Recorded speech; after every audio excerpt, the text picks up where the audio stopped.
ఉపమానం చెప్పొచ్చు. తిక్కలోడంట తిరణాలకు వెళ్తే వాడు ఎక్కటమో దిగటమే సరిపోయిందంట. ఈ రకంగా జగన్మోహన్ రెడ్డి ఇరిగేషన్ వ్యవహారంలో మనం చూస్తూ ఉన్నాం. పోలవరాన్ని ఎక్కడికి వెళ్ళింది? అది రివర్స్ టెండరింగ్. ఎక్కడ చూసినది ప్రతిదీ reverse tendering. Polavaram reverse tendering చేసి నేను పొదుపు చేశాను అన్నటువంటి వ్యక్తిది ఈ రోజున అది ఏనాటికి పూర్తవుతుందో కూడా తెలియనటువంటి అపారమైనటువంటి నష్టాన్ని ఈ రాష్ట్రంలో ఉన్నటువంటి 5.5 కోట్ల మంది ప్రజలకి మరి కలిగించాడు అనేది వాస్తవమా కాదా ఆలోచించాల్సినటువంటి విషయం ఇక్కడ. అలాగనే పట్టిసీమ కడితే దాన్ని చంద్రబాబు నాయుడు కట్టారు కాబట్టి దాన్ని పూర్తిగా పాడుపెట్టేశాడు. ఎంత దుర్మార్గం ఇది! ఏ మనిషి అయినా ఏ రకంగా నేను చేస్తారా? ఇది ఇతని ఆలోచన సైకో ఆలోచన తప్ప మరొకట అనేది మనం చూడాల్సినటువంటి అవసరం ఉంది. అలాగనే ప్రాజెక్టులు, సరే ప్రాజెక్టులు ఆ పెద్ద ప్రాజెక్టులు పోనీ అని అనుకుంటే కనీసం కాలువల్లో పూడిక కూడా తీయనటువంటి ప్రభుత్వం. నిజానికి కాంట్రాక్టర్లు సరిగా చేయకపోతే ప్రభుత్వం వాళ్ళని బ్లాక్ లిస్ట్లో పెడుతుంది. కానీ ఈ రాష్ట్రంలో ఎంత విచిత్రమైన పరిస్థితి ఏంటంటే కాంట్రాక్టర్లే ప్రభుత్వాన్ని బ్లాక్ లిస్ట్లో పెట్టేశారు. మనం చూస్తే ఏ కాంట్రాక్టర్ కూడా మేము పని చేయము అని వాళ్ళు పూర్తిగా మరి నిరాకరిస్తున్నటువంటి స్థితి. ఎంత సిగ్గుచేటిది! ప్రభుత్వం ఎంత సిగ్గుపడాలా అనేది కూడా చూడాలి మనం ఇక్కడ. ఇకపోతే యూత్ చీకట్లో ఉన్నారు. వాళ్ళ యొక్క భవిష్యత్తు అంధకారం అనేటటువంటి ఆందోళనతో ఉన్నారు. వాళ్ళు ప్రధానమైనటువంటి బాధితులు. వాళ్ళు మన ప్రజల మరి పిల్లలు బిడ్డల జీవితాల్లో మరి పూర్తిగా చీకట్లు కమ్ముకున్నాయి అంటంలో ఎటువంటి సందేహం లేదు. డిఎస్సి ప్రతి జనవరి 1న జాబ్ క్యాలెండర్ ఇస్తామన్నారు. అంటే డిఎస్సి వేస్తామన్నారు. ఎక్కడ అతిగతి లేదు. పోలీసు ఉద్యోగాలు భర్తీ కాలేదు. ఎక్కడ పెట్టుబడులు రావటం లేదు, పరిశ్రమలు రావటం లేదు, కొత్త ఉద్యోగాలు రావటం లేదు. ఏం తెచ్చాడు? పరిశ్రమ ఒక్కటి కూడా తేకపోగా పూర్తిగా మాఫియా రాజ్యాన్ని ఇతను నిర్మాణం చేశాడు అనేది మనకి కనపడతా ఉంది. ఆ రోజున చంద్రబాబు నాయుడు గారు దాదాపు ఆయన దిగిపోయే నాటికి 5 లక్షల కోట్ల రూపాయల పెట్టుబడులు వచ్చినాయి. దాదాపు 17 లక్షల కోట్ల రూపాయలకి ఒప్పందాలు జరిగినాయి. జాతీయ నేషనల్ వైడ్గా పరిశ్రమదారులు అలాగనే అంతర్జాతీయంగా పెట్టుబడులు పెడతామని ముందుకొస్తే వాళ్ళు ఎక్కడికి పోయారో పరారైపోయారు. అంటే టెర్రరైజ్ చేశారు వాళ్ళని. పెట్టుబడి పెడితే నువ్వు ఇక్కడ నాకు సగం ఇయ్యి, లేకపోతే పెట్టుబడి పెట్టడానికి వీల్లేదు, లేకపోతే తెలుగుదేశం ఇచ్చినటువంటి భూమి ఏదైతే ఉందో దానిలో మేము వెనక్కి తీసుకుంటాం. ఇలాంటి బెదిరింపులు టెర్రరైజ్ చేసి వాళ్ళని పారద్రోలినటువంటి పరిస్థితి ఉంటే ఎక్కడ ఉద్యోగాలు వస్తాయి? మరి వాళ్ళు ఇచ్చినటువంటి ఉద్యోగాలు ఏంటి? ఆ రోజున మనం ఇచ్చాం. తెలుగుదేశం పార్టీ ఆ రోజున టీచర్ ఉద్యోగాలు బోలెడు ఉద్యోగాలు ఇస్తే ఈ రోజున కేవలం వాలంటీర్ ఉద్యోగాలు మాత్రమే జగన్మోహన్ రెడ్డి ఇచ్చాడు. అవి కూడా ఉద్యోగాలు అని డప్పు కొట్టుకుంటున్నాడు తప్ప మరి నిజంగా అవి పనికొచ్చేవా? యూత్కి ఏమాత్రమైన ఉపయోగకరమైనటువంటివేనా? ఇవి ఆలోచించాల్సినటువంటి అవసరం ఉంది. రాష్ట్రం సంక్షేమం అనేటటువంటి పేరు మీద సంక్షోభంలో కూరుకుపోయింది అంటంలో ఎటువంటి సందేహం లేదు. ఏంటి సంక్షోభం అని అంటే పన్నులు, ఎడాపెడా పన్నులు, బాదుడే బాదుడు, రాష్ట్ర ప్రజల రక్తం పీల్చుతూ మిమ్మల్ని ఉద్ధరిస్తున్నా అనేటటువంటి మాయగాడిని మనం జగన్లోనే చూస్తున్నాం తప్ప ఎక్కడా లేదు. అలాగే మరి ఈ సంక్షేమ కార్యక్రమాలు, అన్నా క్యాంటీన్ రద్దు చేశాడు, పెళ్లి కానుక రద్దు చేశాడు, పండుగ కానుకలు రద్దు చేశాడు, చంద్రన్న బీమా ఎటుపోయిందో తెలియదు. అలాగనే ఎస్సీ ఎస్టీలకి పనికొచ్చే బెస్ట్ అవైలబుల్ స్కూల్స్ అనేవి ఎక్కడా కూడా కనపడలేదు, వాటిని తీసి పారేశాడు. ఫీజు రీఎంబర్స్మెంట్ కట్ చేశారు, రైతు సబ్సిడీలు కట్ చేశారు, దళిత బీసీ పథకాలు వాటిని ఆ రోజున మనం వాటికి పూర్తిగా వాళ్ళు కాళ్ళ మీద నిలబడేటటువంటి విధంగా లోన్లు ఇచ్చి ఆ రోజున సహకరించాం, పరికరాలు ఇచ్చాం.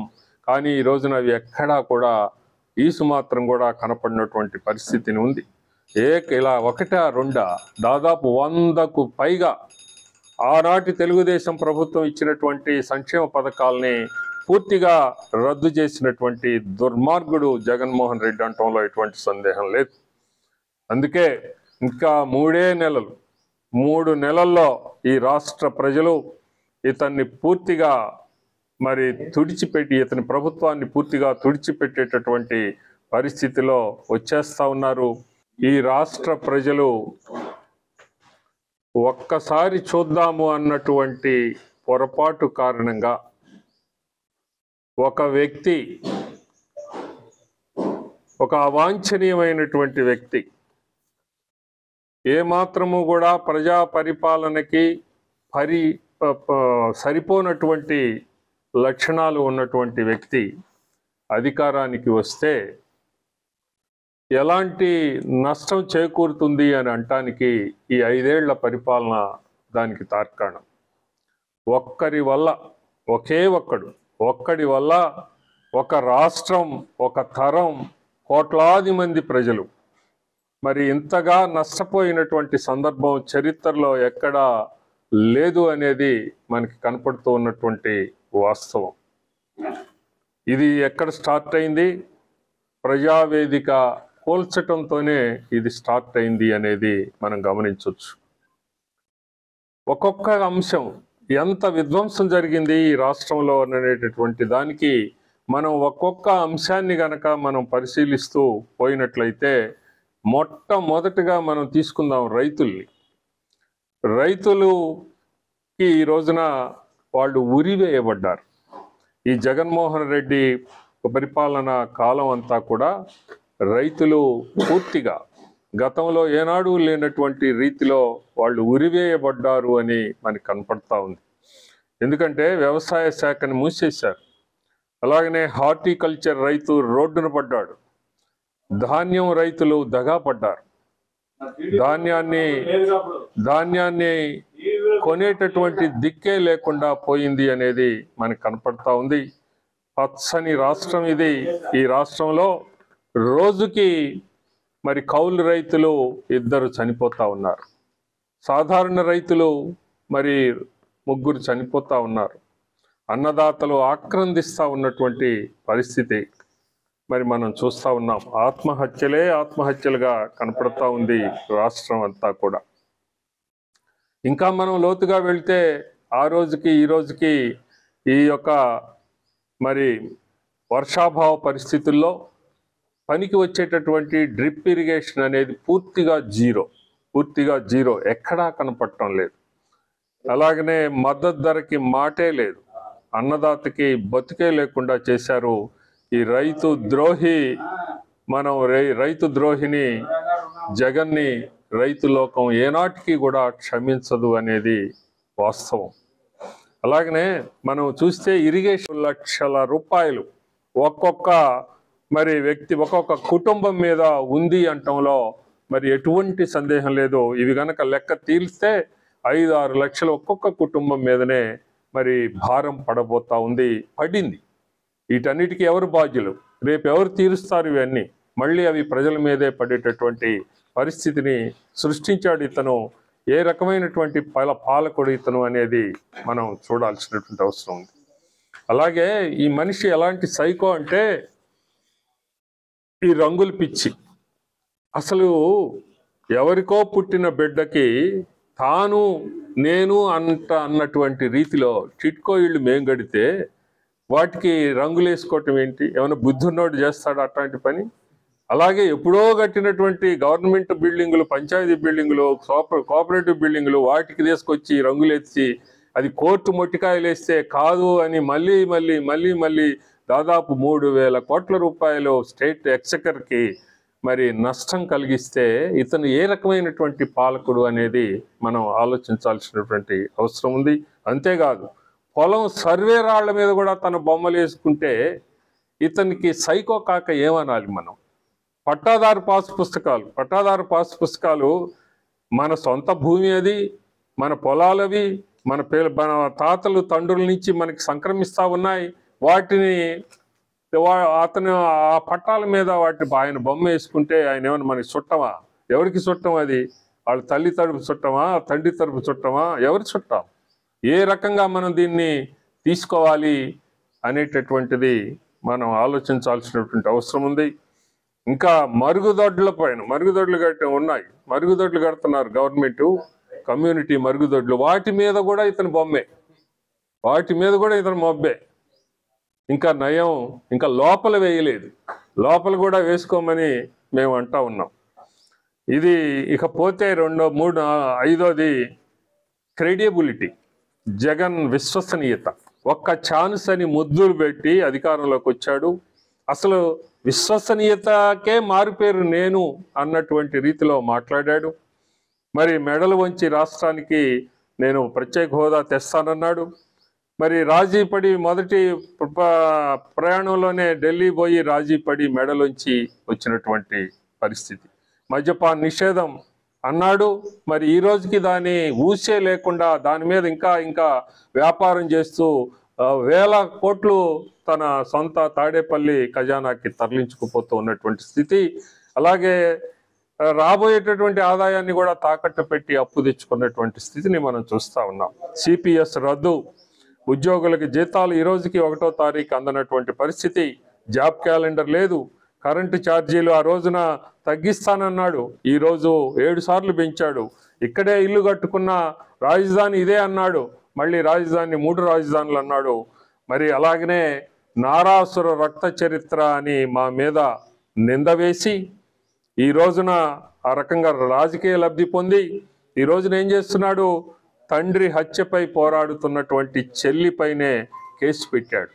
సొంత చెల్లికి ఆస్తి వాటా ఇవ్వకుండా తరిమేశాడు. ఇలా చెప్పుకుంటూ పోతే ఇతను మనిషి ఏ రకమైనటువంటి లక్షణాలు ఉన్నాయి అనేటటువంటిది మరి ఆలోచించాల్సినటువంటి అవసరం ఉంది. విజన్ ఏమాత్రం దూరదృష్టి లేదు, సంపద సృష్టిద్దామని లేదు, మరి రాష్ట్రానికి అభివృద్ధి చేద్దామనే ఆర్థిక అభివృద్ధికి తీసుకొద్దామనేది లేదు. ఎక్కడ ఏ మాత్రమైన అభివృద్ధి లేకుండా, ఒక ఆలోచన అనేది లేకుండా మరి వెళ్తా ఉన్నాడు. హైదరాబాద్ లాంటి నగరం ఒకటి ఉండాలి అని ఆ రోజున చంద్రబాబు నాయుడు గారు అమరావతికి రూపకల్పన చేసి తద్వారా ఆర్థికంగా ఈ రాష్ట్రాన్ని ముందుకు తీసుకుని వెళ్ళాలి, లక్షల కోట్ల రూపాయల సంపదని సమకూర్చి పెట్టాలి అని ఆయన అంత గొప్పగా ఆలోచన చేసి అమరావతిని చేస్తే ఈ రోజున అది ఎక్కడికి పోయిందో ఏమాత్రం లేదు, ఆదాయం లేదు, ఉద్యోగాలు లేవు, ఉపాధి లేదు. తెలంగాణ ఈ రోజున టాప్ స్టేట్గా ఉంది. అంటే మనం చేసినటువంటి అభివృద్ధి ఫలం ఈ రోజున వాళ్ళకి లభిస్తూ ఉంది. అక్కడ మనకి ఉదాహరణ కనపడతా ఉంది. అలాంటి సంపద సృష్టించేటటువంటి గొప్ప అవకాశాన్ని 151 సీట్లు తీసుకొని ఊరక కుర్చీలో కూర్చుంటే అదే మామూలుగా రొటీన్గా జరిగిపోయేటటువంటి పరిపాలనని ఇతను ఏ రకంగా రివర్స్లోకి తిరోగమనంలోకి తెచ్చాడు అనేటటువంటి దానికి ఇవి అన్నీ కూడా తార్కాణాలు అనేది మనం ఈ రాష్ట్ర ప్రభుత్వాన్ని పూర్తిగా తుడిచివేయటానికి సంకల్ప సిద్ధులై ఉన్నారు. 3 నెలలు అమరావతి మళ్ళీ క్యాపిటల్, ఆంధ్రప్రదేశ్ క్యాపిటల్ రాసి పెట్టుకోండి. ప్రజా రాజధానిని తెలుగుదేశం పార్టీ పూర్తి చేస్తుంది అని ఇప్పటికే చంద్రబాబు నాయుడు గారు అనేకమైనటువంటి సభల్లో చెప్తా ఉన్నారు.